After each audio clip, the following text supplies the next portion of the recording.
Ayan mga idol oh. Nice. Bagong motor. Mga idol oh. Bagong dating. New stocks ulit tayo. Restock tayo ng bagong LFC 700 Pro. Ayan oh. So kararating lang po dito sa Binalitan. Yes! Ayan. So sa mga subscriber natin, follower, yung mga gustong bumili nito, ayan, meron tayong stock ulit.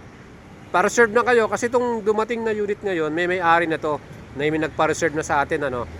So ayan guys, kung gusto niyo magkaroon din ito, pa-reserve na kayo ngayon para may order ulit tayo. Pero meron naman ng mga units na dumating, so re-order lang yan. Darating din ng para sa inyo mga idol. Ayan, bagong-bagong dating LFC 700 Pro benta. Mabenta siya ngayon dahil nga talagang ano itsura pa lang nito saka forma no. Astig na yan. Tingnan mo yung pinaka-pro face niya no. Ayan no. So ABS 700cc inline 4 630,000 pesos. Ayan mga idol.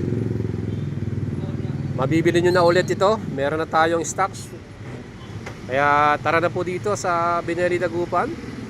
Let me know, mag-PM lang kayo para kung gusto nyo bumili nito. Yan, i-akit na natin. Yan mga idol oh. Bagong. Ayan mga idol, naka-reserve na to. So mga gustong bumili, magpa-reserve na kayo sa inyo.